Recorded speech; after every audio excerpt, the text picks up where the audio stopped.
자, 1-159페이지 신고 납부 경정 및 가산세의 절차 규정들이에요. 절차 규정은 뭐 여러분들이 이제 법 과목을 처음 공부하시는 분들 계시겠지만 절차 규정은 제가 뭐 어떻게 딱히 도와드릴 방법이 없어. 이건 그냥 단순 암기다 이렇게 생각하면 돼. 됐죠? 자, 신고 납부 기간, 예정 신고, 확정 신고, 눈으로 빨리 보고 앞에서 다 공부했던 거. 밑에 별표시 1번에 25일, 폐업도 다음 달 25일 눈으로 확인하고. 자, 그 다음 별표시 2번.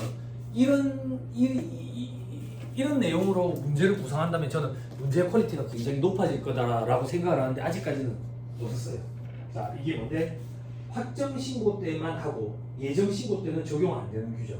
어떤 거? 가산세. 우리 아직 가산세 공부 안 했지? 뭐 찔끔찔끔씩은 봤지? 그지? 가산세는 확정 신고 때만 매겨. 예정 신고 때는 가산세 이런 거 적용 안 한다고. 자, 그리고 대손세액공제 앞에서 했지? 확정 신고 때만 한다고. 전자신고세액공제 우리 아까 봤지? 5,000원. 이것도 확정 때만. 됐죠? 과세 전환으로 인한 매입세액공제 아까 봤지? 그리고 납부세액, 환급세액 재계산 방금 했지? 그죠? 그리고 일반환급 우리 아직 안 했는데 일반환급은 예정신고 때 환급세액이 발생하면 확정신고 때로 미뤄놔. 그래 확정신고 때 거기서 차감해버린다. 어떤 명목으로?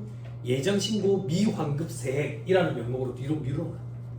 아무튼 환급도 확정신고 때만 돼.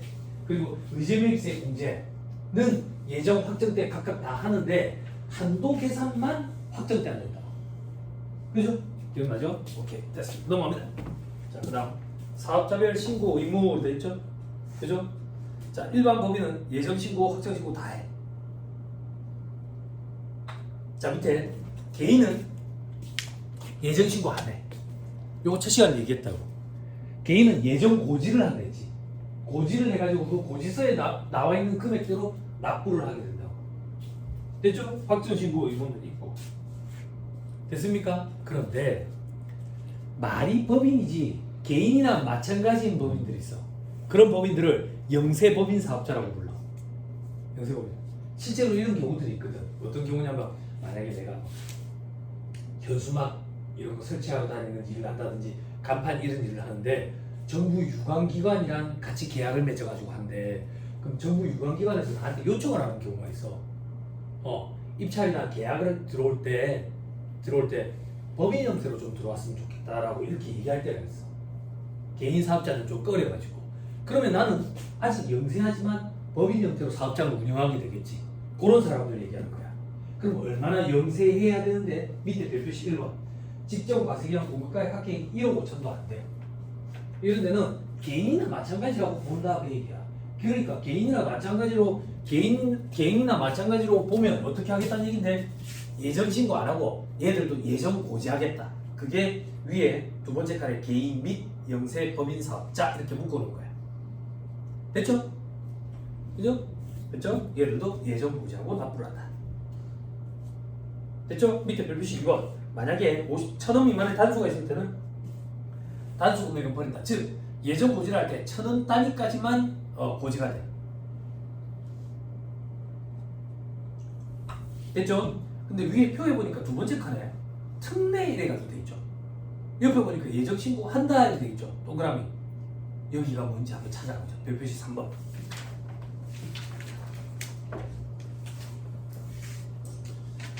자, 예정 고지 대상 사업자라도 예정 신고를 할 수가 있대.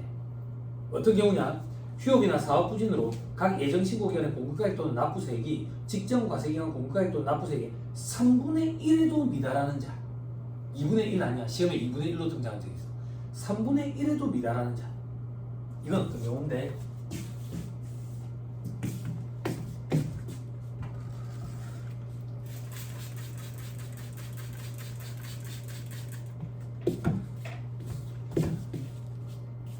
영문학 한대 있잖아요. 영문학. 네. 나갔다 왔었어요? 유학생활 경험이 있어? 아직 경험은 없어? 네.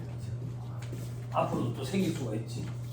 아니 내가 왜 갑자기 기억이 나냐면 친구 중에 고등학교 때 친구 중에 한 명이 부산 외대 중어중문학과 출신이야. 그때 내가 이제 중국 유학 간다 그러니까 그 친구가 뭐라고 얘기했냐면 니 같은 놈들 때문에 우리 취직할 데가 없다는 거야.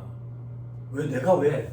니는 경영학을 전공하는데 중국어를 하면 중국어 원래 전공인 애들은 뭘로 묻고 사냐 이거야. 아마 그렇게 했더라고. 그렇게 했더라고. 그래서 보통 이제 어문 계열에 있는 친구들이 영업 쪽으로 많이 빠지지. 영업 쪽으로. 근데 그 친구도 저 싱가포르 회사에 취직을 한 것 같아. 그 잘 나가. 잘 나가.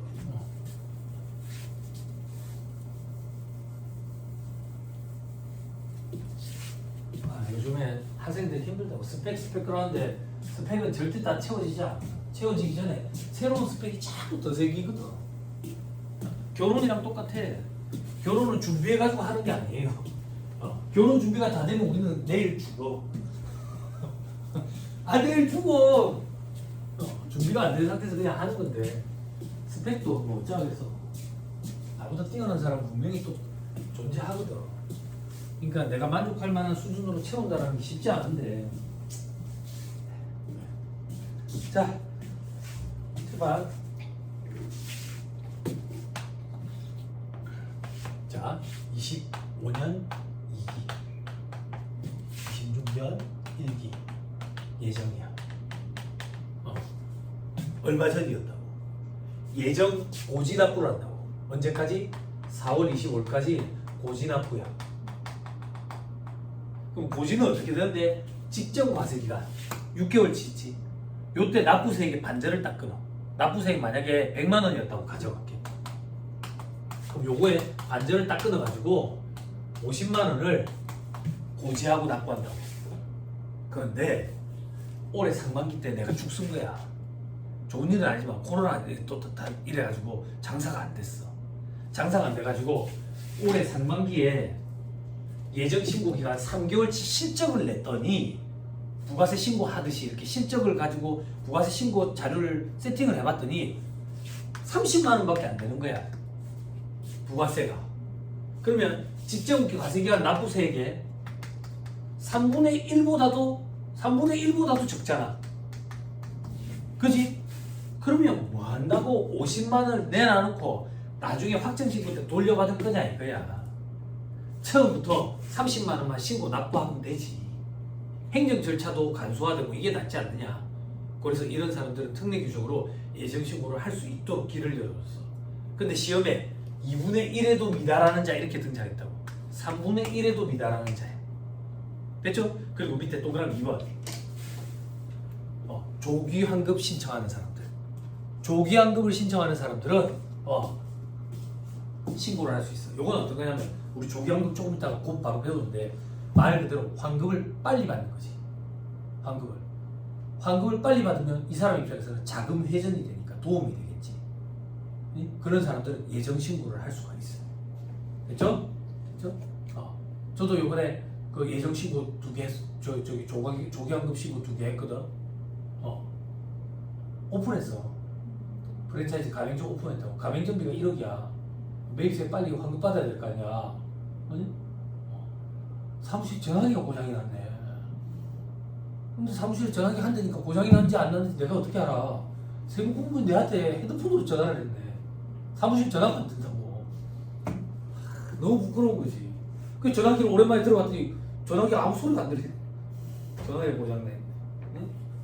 무슨 말이냐면 조기환급 신청을 하면 전화가 와. 관할세무서에서. 그래서 빅데이터를 추가로 조금 더 요청을 해. 가장으로 환급을 받는 일이 생길까봐. 가장이 아닌 건 어떻게 확인을 합니까? 세무서에서는 돈이 진짜 갔냐고. 계좌이체 한 내역을 좀 보내달란다. 돈이 안 갔는데 소리만 그래가지고 매입세 환급 받아버리고 튈까봐. 외국으로 튈까봐. 그래서 그런 거예요. 그래서. 근데 이제 처음 사업하는 사람들은 세무서에서 그런 전화가 왔다 그러면 막 겁을 내. 자기 뭐 잘못됐나 싶어가지고. 그런 거 아니거든. 그냥 백데이터 연구하는 거야. 거기도 조직 라인에 결제 체계라는 게 있거든. 결제 라인. 결제 올려야 되니까 백데이터 필요하니까 그 백데이터 우리가 준비해 줘야 되거든. 그래서 자, 됐죠? 다시. 자, 이제 위로 올라가서 1-160페이지 메뉴에 동그라미 2번. 자, 납세 보지서 발부 기간은 10일까지야. 다음 달 10일. 이걸 25일까지 납부하는 거야. 됐죠? 동그라미 3번. 다만 다음 중 어느 하나에 해당하는 경우는 징수하지 아니한다. 징수해야 할 금액이 50만 원 이하인 경우, 미만인 경우. 됐죠? 개정이 돼서 예전에는 이게 30만 원이었거든. 50만 원으로 바뀌었다고. 그러면 이제 법인세, 소득세, 부가가치세 셋 다 50만 원이야. 예전에는 이 숫자가 일치하지 않아가지고 암기할 때 좀 힘들었거든. 자, 그 다음에 간이에서 일반으로 바뀌었대. 요건 요렇게 생각하면 돼. 간이에서 일반으로 바뀌면 간이는 과세기간이 1년이 한 개 과세기간이거든. 그거에 반절 끊으면 6개월이잖아. 일반 과세는 6개월이 한 개 과세기간이거든. 그거에 반절 끊으면 3개월이잖아. 기준이 안 맞구나. 그래서 안 한다 이렇게 생각하면 편해. 됐죠? 자, 그다음 국세징수법상 재난 등으로 인한 납부기한 등 연장 사유로 관할 세무서장이 징수해야 할 금액을 사업자가 납부할 수 없다고 인정되는 경우, 그냥 그런 게 있다 하고 넘어가면 돼. 관할 세무서장이 인정을 해줬네. 납부가 어렵다고. 그러면 안 하겠지 이렇게. 됐나요? 요번에 예정 고지 저기 없었던 업체들 몇 개나 있었어요? 4개? 직권으로 이렇게 예정 고지를 없애준다고. 나도 한 군데 있었거든. 매출이 전년도에 비해서 많이 줄었다든지 아니면 저 울주군 이런 데 있어가지고 산불의 영향을 받았다든지 이런 데는 그냥 관할 세무서에서 직권으로 그냥 예정 고지를 안 해버려.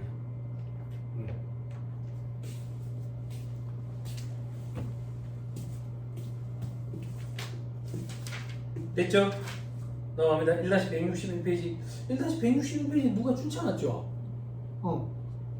그것만 보면 돼요. 지금 단계에서. 나머지 볼 필요 없어요. 넘어. 자, 그 다음 1-163페이지. 대리납부. 와, 우리 진짜 막바지 왔나보다. 대리납부가 나왔다, 드디어. 앞에서 대리납부 할 때 그 얘기 했잖아. 제일 끝에 가면 합니다, 이렇게. 그지? 그 대리납부 하는 거야. 자, 요거 규정을 보고 앞에 대리납부 뭐 했었는지 다시 찾아가보죠. 요거부터 일단 얘기합시다. 자, 국외 사업자로부터 용역이나 권리를 공급받는 자의 대리납부를 했죠. 특정 비거주자 외부 법인으로부터 부가가치세가 과세되는 용역 또는 권리를 공급받는 경우 공급받는 자가 공급자를 대리하여 그 대가를 지급하는 데 부가세를 징수하고 이를 예정신고, 확정신고, 납부 규정을 준용해서 사업장 관할 세무서장에게 대리납부 신고서와 함께 납부하는 제도다. 자, 이건 무슨 말이냐? 봐봐. 여기는 대한민국 한국이야. 한국인데 지금 외국인이 우리나라 한국에 있어.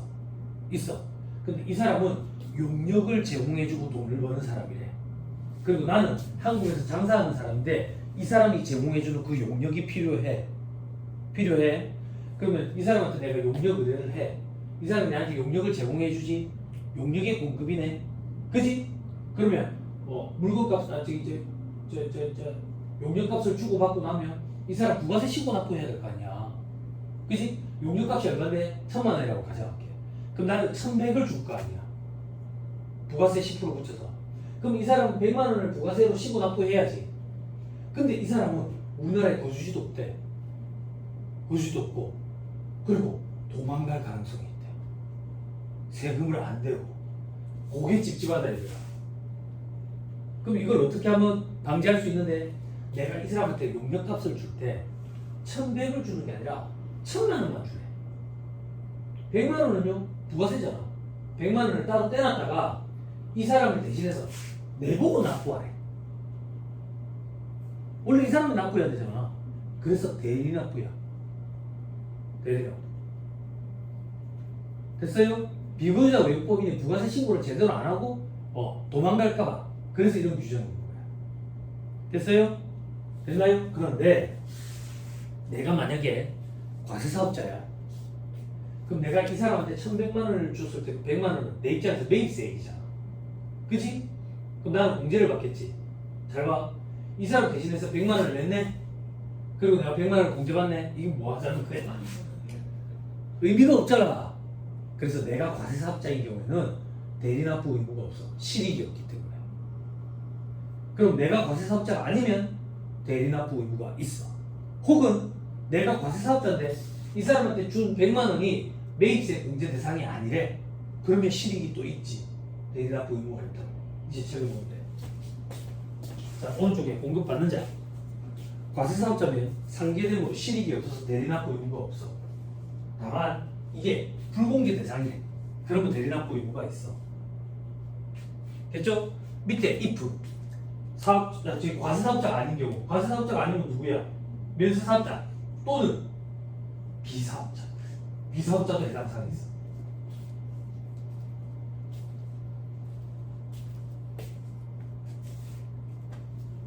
됐나요? 됐어요? 그럼 이 비보자 외국법인은 어떤 요건을 갖춰야 되는데 도망갈 가능성이 있어야 이런 대리납부 의무를 지게끔 하겠지. 뭐 어떤 경우에 그런 사고가 발생할 가능성이 있는데 동그라미 1번 국내 사업장이 없는 비보자 외국법인인데 혹은 동그라미 2번 국내 사업장이 있더라도 이 용역 제공은 이 국내 사업장이랑 관련이 없는 거래. 그런 경우에 세금을 떼일 가능성이 있지. 국세청 입장에서. 그지? 그래서 대리납부 의무를 이렇게 규정해놨다. 된다요? 있죠? 다음 페이지. 이거 개발세 보고 조금 읽어줄게. 요거 건너뛰세요. 1-164페이지 세부사항 이거 뭐냐면 예전에 그 기억나? 아마존닷컴이 우리에게 용역을 수입, 내 입장에서 용역의 수입 개념이고 그리고 우리 이거 어플 구매하는 거 용역의 수입 개념이고 그거 규정해 놨는 거. 지금 우리는 뭘 볼 거냐면 1-165페이지. 1-165페이지 괄호 2번 사업을 포괄 양도하는 경우 사업 양수자의 대리납부 의무. 앞에 페이지 포괄 양수도 찾아보세요. 어디서 했어요? 포괄 양수도. 명지에서 온 친구 기억나요? 어디서 했어요?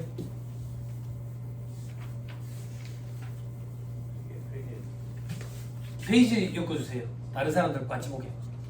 몇 페이지 했어요? 공급으로 보지 아니하는 경우에서 했어. 몇 페이지에서 봤어요?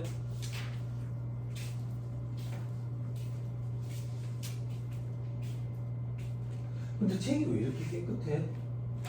후배 물려줄 거야? 책? 원래 책 깨끗하게 보는 스타일? 어디 빨리 페이지 빨리 찾아줘. 어디서 봤어? 큰일 났다. 못 찾는다. 못 찾는다.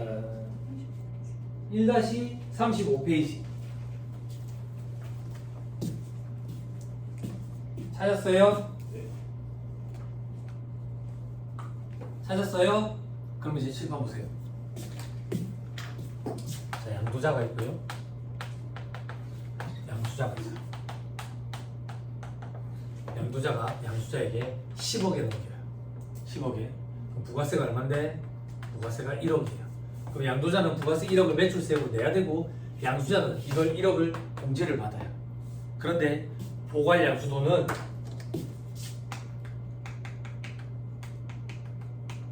포괄 양수도에 해당하면 부가세 보상 제과의 공고로 보지 않으니까 이런 일들이 없어요. 여기까지 됐죠? 됐죠? 그런데 지금부터 하고자 하는 얘기는 뭐냐면 포괄 양수도 요건을 지켜야지만 부가세 과세 문제가 안 생긴다고. 요건을 못 지키면 부가세 과세 문제가 생기는 거야. 그 요건 중에 제일 대표적인 요건이 뭔데? 포괄적으로 승계가 이루어져야 돼. 그때 농담으로 그 얘기했잖아. 포괄적으로 승계 사장놈만 교체돼야 된다고. 그래서 거기 알바생이 되게 못생겨서 마음에 안 든다 했잖아. 그렇지만 데리고 가야 된다 했잖아. 기억나? 그 알바생을 자르고 내가 인수하면 포괄 양수도가 아니거든. 됐어요? 그러면 포괄 양수도에 해당하지 않게 되는 그런 불상사가 생긴다면 얘는 매출세액을 내야 돼. 그리고 얘는 매입세 공제를 받아야 되거든. 부가세는 제로섬 게임이잖아. 제로섬 게임. 근데 이게 튀어버리면 골치가 아픈 거야. 누구? 내 입장에서는 매입세 공제를 받아야 되는 근거가 없으니까. 그래서 그만 안전하게 하는 거야. 어떻게 안전하게? 그만 요거 포괄 양수도가 아니라고 보고 부가세 1억을 포함한 11억의 거래를 하는 거지. 그런데 이 1억을 얘한테 주는 게 아니라 내가 갖고 있다가 내. 그게 사업 양수자의 대리납부 의무야. 읽어볼게요. 사업의 포괄 양도는 재화의 공고를 보지 않는 것이 원칙이다. 다만 사업의 포괄 양도에 따라 그 사업을 양수받은 자는 그 대가를 지급하는 때에 대가를 받은 자로부터 부가세를 징수해서 대가를 지급하는 날에 속하는 달에 다음 달 25일까지 납부할 수 있다고. 그러니까 선택사항이야. 됐죠? 그렇게 납부를 하게 되면 어떻게 되는데 밑에 효과 재화의 공급이 돼버려. 그리고 양수자는 그 금액을 매입세금으로 공제받을 수가 있어.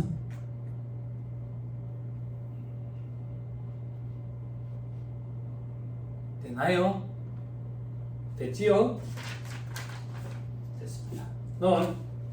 다음 페이지 바로 3번. 신용카드 등 결제 금액에 대한 부가세 대리납부. 옆에 괄호에 깨알 같은 글씨로 뭐라고 돼 있어요? 뭐라고 돼 있어요? 조투법. 왜 신경 쓸 필요 없어요. 1차 시험범위 아니에요. 그런데 이게 뭔지 소개만 잠깐 해줄게요. 소개만. 신용카드 등 결제 금액에 대한 부가세 대리납부라고 돼 있죠. 이거는 이제 융주점 얘기하는 거예요. 단란주점이랑 룸사라고 그러는데 만약에 거기서 술을 먹고 500만 원치 술값이 나왔다. 그럼 카드를 긁잖아. 카드를 긁으면 카드 회사가 내한테 돈을 빌려주는 거나 마찬가지지. 왜? 사업주한테 먼저 그 카드 대금을 지급해 주니까. 그렇잖아. 그러면 사업주는 그 돈을 받으면 부가세 신고 납부를 정직하게 하면 되잖아. 그런데 자꾸 도망가는 거야. 부가세 신고 때가 되면. 그래서 세금이 자꾸 유실되는 거지. 그래서 법조문이 이런 규정을 만들었어. 어떻게? 신용카드 회사가 술집 주인한테 카드 대금을 지급하잖아. 지급할 때 부가세를 미리 떼놔놓고 지급해. 그 대신 좀 납부하시. 됐어요? 그죠? 그 정도만. 우리 1차 시험 범위 아니니까 참고 삼아 그 정도만 아시면 돼. 넘어가면 1-168페이지 결정 경정 징수 보지 마시고요. 1-169페이지 박스 3번에 환급. 자, 일반은 금액 예정 신고 때 환급 안 해준다. 확정 신고 때 예정 신고 미환급 세액이라는 명목으로 차감해 준다. 됐죠? 자, 그 밑에 확정 신고 때는 확정 신고 기한이 지난 후 30일 내에 환급이 들어온다. 이 얘기는 했었죠? 기억나죠? 자, 그 밑에 이제 조기환급이야. 조기환급.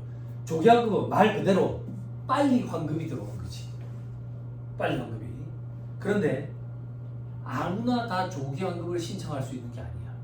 요건을 갖춰야 돼. 그 요건이 뭔데? 대상이라고 돼 있지. 동그라미 1번. 영세율 적용 대상자에. 영세율 적용 대상자는 환급세 계속 발생하잖아. 빨리 돌려주면 도움이 되겠지. 수출하는 기업들한테. 그래서 조기환급 대상에 집어넣어놨어. 그리고 동그라미 2번. 사업 설비를 신설, 취득, 확장, 증축하는 경우. 바로 안에 감가상각 자산이라고 돼 있네. 감가상각 자산, 건물, 구축물, 기기장치 이런 것도 올려봐. 차량 운반부.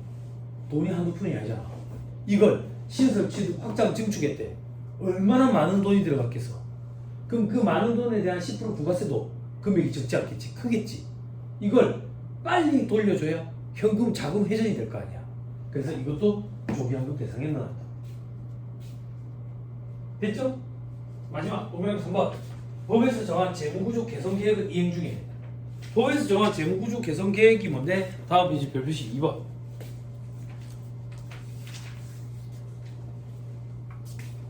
어떤 건데? 동그라미 1번. 기업 구조조정 수집법에 따라 가지고 기업과 체결한 기업 개선 계획의 이행을 위한 약정. 동그라미 2번에 기업 개선 계획의 이행을 위한 특별 약정. 동그라미 3번에 회생 계획으로서 같은 법에 따라 법원이 인가 결정을 선고한 것.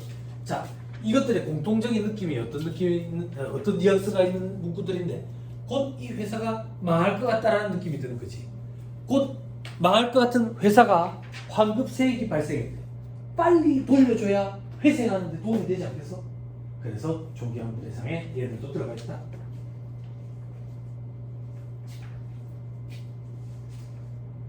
됐어요?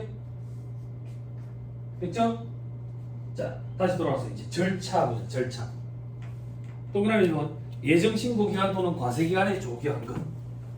예정신고기간 또는 확정신고기간이 지난 후 15일 내에 환급이 되죠. 심판.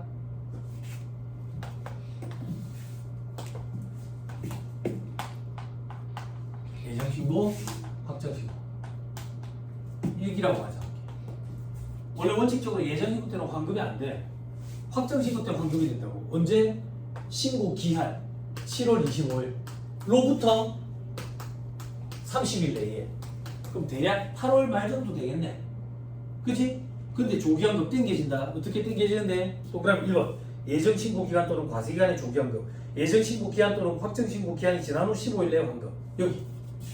예정신고 때 조기환급 대상에 해당하는 일들이 있었대, 내한테. 그럼 요거 신고하는 거야. 원래 신고 언제까지 하는데? 4월 25일. 그럼 요때로부터 15일 내에 환급이 들어와. 그럼 5월 초순 정도 되겠네. 그지? 그러면 몇 달이다? 거의 한 석 달 정도 땡겨지네. 됐어요? 석 달밖에 안 땡기지나. 별로 그렇게 좋은 것 같지 않은데. 동그라미 2번. 매월 또는 매 2개월 단위의 조기환급. 예정신고 기간 중 또는 과세기간 최종 3개월 중에 매월 또는 매 2개월을 조기환급 기간으로 해서 조기환급 기간이 끝난 날로부터 25일 내에 조기환급 신고를 하면 조기환급 신고 기한이 지난 후 15일 내에 조기환급 7, 8. 매월 1월 1일부터 1월 31일까지 한 달치. 요때 큰 매입들이 있었대. 조기환급 대상의 매입. 이걸 다음 달 25일까지 신고를 하는 거야. 그러면 요때부터 15일 내에 환급이 들어와. 엄청나게 땡겨졌지. 요게 큰 혜택인 거야. 혹은 매 2월 두 달치를 그 다음 달 4월 25일까지. 그러면 15일 내에 들어와. 됐죠? 자, 사전지문 원천 봉쇄. 요거 강의하고 나면 수험생들이 꼭 와서 물어본다. 세무사님 매월 매 2월은 있는데 왜 매 3월은 없습니까? 매 3월이 예정신고 기간이잖아. 예, 이런 질문 좀 하지 마. 제발. 됐죠? 됐습니다. 자, 그 다음 동그라미 3번. 조기환급을 받으려는 사업자가 예정신고서 또는 확정신고서를 제출한 경우에는 조기환급을 신고한 것으로 본다. 자, 요것도 좀 얘기해. 손가락 잠깐만 끼고.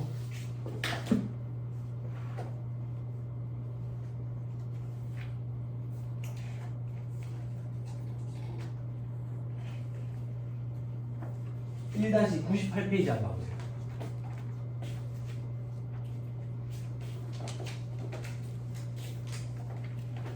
(1-98페이지) 서식 폈어요? 이 서식에 여러분 제일 위에 가봐. 제일 위에 일반과세자 부가가치세 이래가지고 대가로막 있죠. 큰 거 바로 예정 있고 확정 있죠. 그 밑에 뭐라고 돼 있어요? 영세율 등 조기환급. 들어보세요. 조기환급 신청을 할 때 메뉴에서 여기를 클릭해야 돼. 여기를. 그럼 방금 읽은 멘트는 뭐냐? 나 조기환급 안 받아도 돼. 나 지금 돈 급하지 않아. 지금 예정신고 기간인데 4월 25일까지 나 예정신고 하는데 나 조기환급 안 받아도 돼. 지금 돈 급하지 않아. 그래서 예정에 지금 체크를 했다고. 여기까지 이해됐어요? 그럼에도 불구하고 조기환급 신청을 한 걸로 봐서 조기환급이 들어와. 법이 그렇게 돼 있어. 됐죠? 조기환급 대상에 해당해. 그런데 영세율 등 조기환급에 체크를 안 했어. 그래도 조기환급 신청을 한 걸로 본다. 그래서 15일 내에 들어온다. 무슨 말인지 이해돼요? 응? 됐죠? 오케이, 됐어요. 돌아오세요. 그래서 현역은 뭐 경력이 짧은 동생들이 조기환급 신청 안 했는데 왜 빨리 들어오지? 그게 실력이 없다는 거예요. 네? 사업주가 전화했는데 사업주가 돈 들어왔던데 왜 들어왔지? 이상하네. 네가 멍청한 거지. 그 얘기지. 안타깝지. 실력이 벼락이 나는 거예요. 다시 돌아오세요. 그 다음 1-169페이지 동그라미 3번에 이제 두 번째 줄. 다만 사업설비의 신설 취득 확장 증축함에 따라 조기환급을 받으려는 경우에는 건물 등 감가상각 취득 묘세에서 재무구조 개선 계획을 이행 중인 경우에는 재무구조 개선 계획서를 신고서에 첨부해야 된다. 그냥 첨부 서류에 이런 게 있다라고 생각하면 돼. 됐죠? 아니 이걸 첨부를 해야 감가상각 자산을 뭘 샀는지를 확인할 수 있어. 여기 취득명세서에 감가상각 자산 건물을 산 건지 기계양치를 산 건지 직기 미품을 산 건지 거기 기재하도록 돼 있거든. 그런 부속 명세서다 이렇게 생각하면 돼. 넘어갑니다. 다음 페이지 추가 정리. 동그라미 1번. 조기환급 신고를 한때 이미 신고한 내용은 예정신고, 확정신고 대상에서 제외. 당연하지. 이게 무슨 말인데? 책 봐봐. 나 1월 한 달 거 가지고 조기환급 신청했어. 그럼 1월 거는 신고가 끝났잖아. 그러니까 예정신고 때는 이제 2월, 3월 두 달 것만 해야지. 2개월치만. 이해돼요? 이해돼요? 됐어요. 자, 그 다음 동그라미 2번. 조기환급 세액은 영세율이 적용되는 공급분에 관련된 매입세액, 시설 투자에 관련된 매입세액, 국내 공급분에 대한 매입세액을 구분하지 아니하고 사업장별로 매출세액에서 매입세액을 공제하여 계산한다. 요게 시험에 몇 번 나왔어. 사업장별로. 됐죠? 아니 죄송해요. 잘못 얘기했어요. 사업장별로가 아니라 구분하지 아니하고 이 표현이 여러 번 들렸어요. 구분한다 이러면 틀린 소리예요. 자, 이거 무슨 말인지 들어보세요.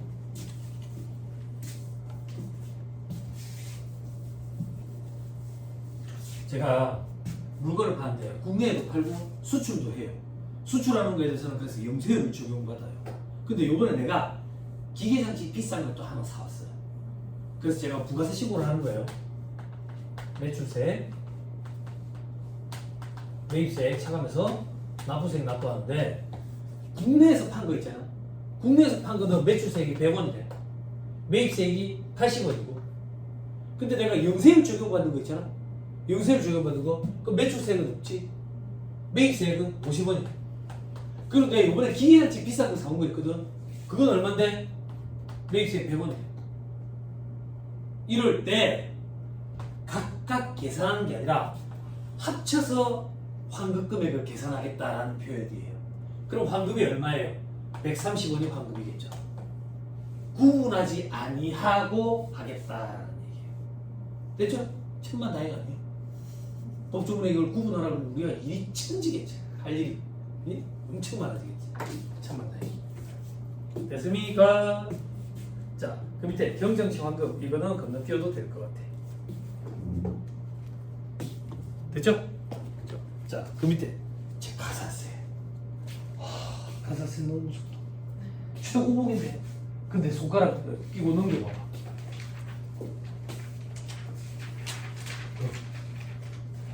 걱정 안 해도 되겠지? 걱정 안 해도 되겠지? 왜? 이미 많이 했어 우리가. 우리 가사세 이미 많이 했다고. 178페이지 봐봐. 줄이 엄청 높네. 줄이 엄청 많이 쳐져 있지. 그지? 여러분들 잘 때 제가 여러분들 책에 줄치기가 있어. 여러분들은 기억이 안 나겠지만. 그지? 가사세 겁이 났었는데 이미 우리는 가사세를 많이 해버렸어. 그래, 걱정 안 해도 되겠네. 그지? 그럼 다시 1-171페이지. 여기 가산세를 하자. 국세기본법상 가산세.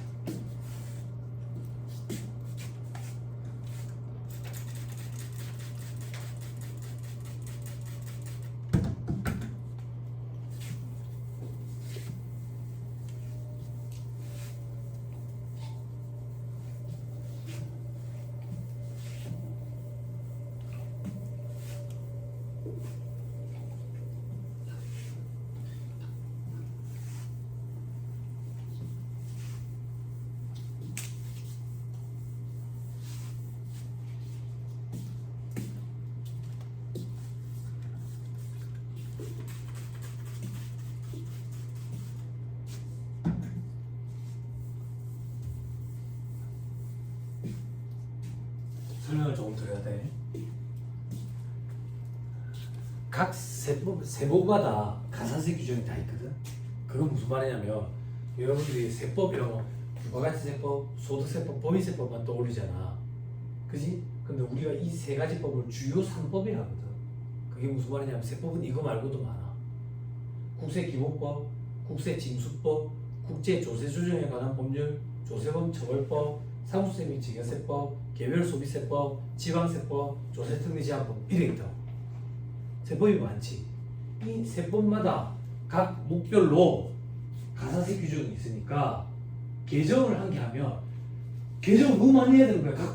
각 세법마다. 그래서 공통되는 가산세 규정을 싹 빼가지고 국세기본법이라는 데다가 이관을 시켜놨어. 그 공통되는 가산세 규정을 지금부터 볼 건 거야. 됐어요? 됐어요? 됐죠? 그때 가산세가 괄호 1번에 신고 관련 가산세가 있고 괄호 2번에 납부 관련 가산세가 있다고. 됐죠? 자, 신고 관련 가산세부터 할게. 자, 1월 25일까지 부가세 신고를 해야 되는데 안 했다고 지금. 안 했어. 그럼 무신고예요. 무신고.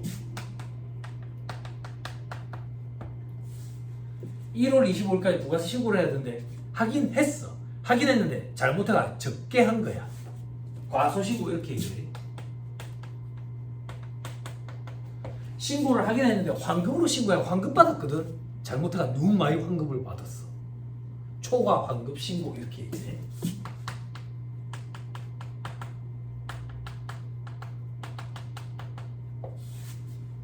신고 불서시 가산세는 어떻게 매기는데 우리나라에서 가산세를 내는 놈은 두 놈이 있다. 저는 이렇게 가정해. 두 놈이 누군데? 멍청한 놈과 도둑놈. 도둑놈을 우리는 부정부당 이렇게 얘기해. 멍청한 놈을 우리는 일반 이렇게 얘기한다고. 그래서 무신고이신 경우에는 신고를 만약에 했더라면 납부해야 될 세액이 있겠지. 그지? 납부세. 에 40%. 멍청한 놈은 20%. 됐죠? 과소신고 초과환급 신고는 잘못했으니까 바로 잡아야지. 바로 잡으면 추가로 납부할 세액이 있겠지. 그래서 이렇게 표현할게. 추가 납부세. 추가 납부세액에 도둑놈은 40%, 멍청한 놈은 10%. 이걸 우리는 신고 불성실 가산세 이렇게 부릅니다.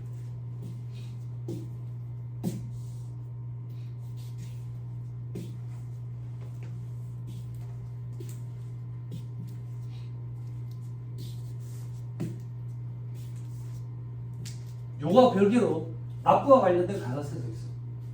근데 이건 한 큐에 하지 말고 잠깐 기다렸다가 조금 있다가 그것만 따로 보자. 얘기할 때 써요? 근데 스틱엔 캐럿이라 한다고. 스틱을 가면 캐럿도 좀 줘야 돼. 어떻게?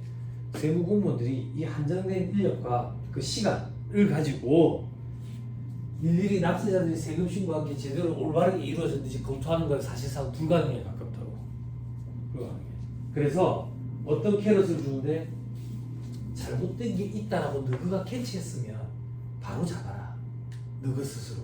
그러면 가산세를 좀 깎아줄게. 유인책이야. 유인책 스스로 바로 잡도록.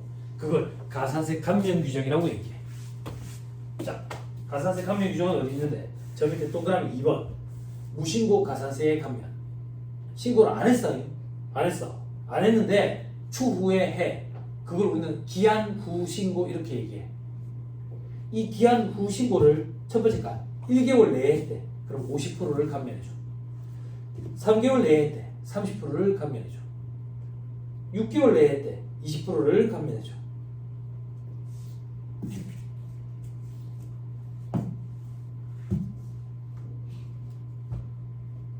됐죠? 자,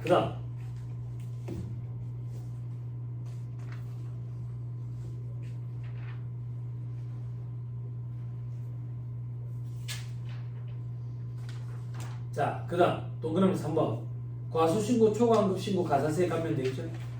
그죠? 1개월 내에 때 90%, 3개월 내에 때 75%, 6개월 50%, 1년 내에 30%, 1년 6개월 20%, 2년 내에 10%.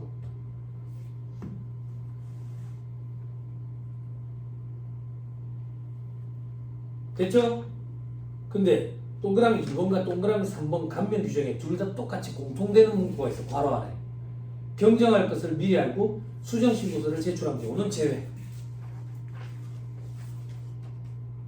됐어요? 자, 이건 무슨 말인데?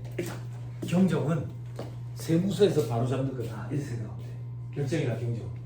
자, 우리가 세금지불을 검토를 했어. 검토를. 왜? 안 걸리겠지. 이렇게 생각하는 거야. 뭐 설마 내 것까지 들여다보겠나? 안 걸리겠지. 근데 세무서에서 통보가 왔어. 세무조사 나오겠다고. 이제 발등에 불이 떨어져서 부랴부랴 우리가 수정신고를 넣는 거야. 잘못된 거. 이건 나쁜 놈이잖아. 그래서 감면 안 해주겠다. 감면 안 해주겠다.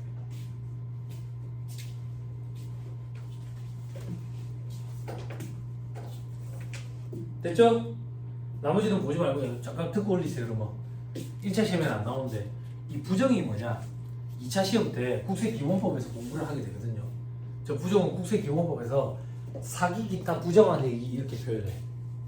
사기 기타 부정한 행위를 통해서 조세의 포착과 징수를 현저히 곤란하게 하거나 불가능하게 한 행위를 말한다 이럽니다.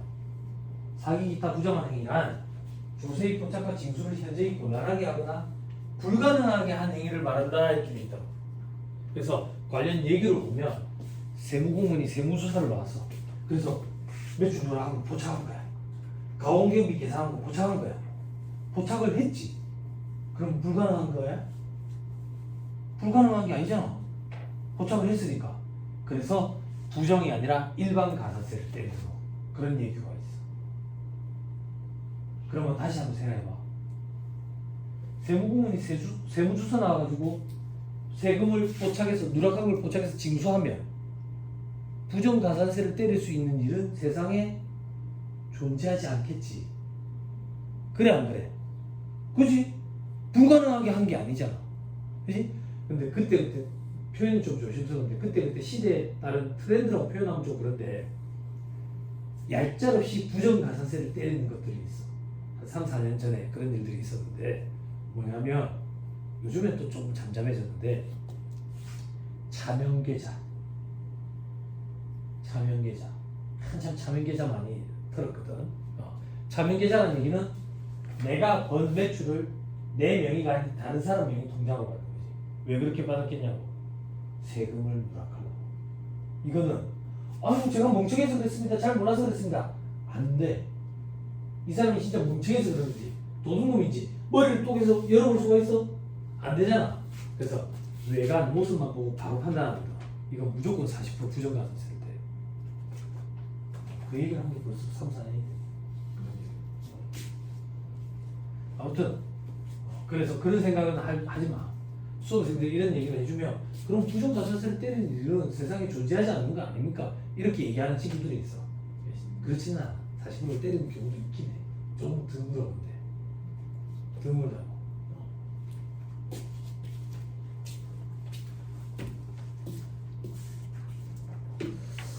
됐습니까? 됐죠? 잠깐 쉬었다가 납부와 관련된 가산세 얘기를 할게요. 잠깐 쉬었다가.